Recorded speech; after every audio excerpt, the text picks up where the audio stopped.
করতে পারে।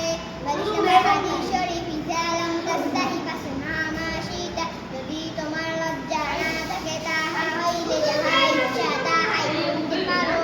43 নম্বর হাদিস শরীফ আহাব্বুল আমালি ইলাল্লাহি আদওয়ামুহু ওয়া ইন কাল্লা, আল্লাহ তাআলার নিকট ওই আমল সবচেয়ে বেশি প্রিয় যাহা সদা সর্বদা করা হয় যদিও তাহা অল্প হয়। ইন্না মিন আহাব্বিকুম ইলাইয়া আহসানাকুম আখলাকা অর্থ কি?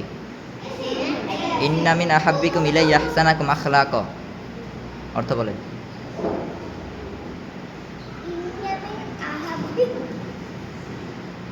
ইলাইয়া আহসানাকুম আখলাকা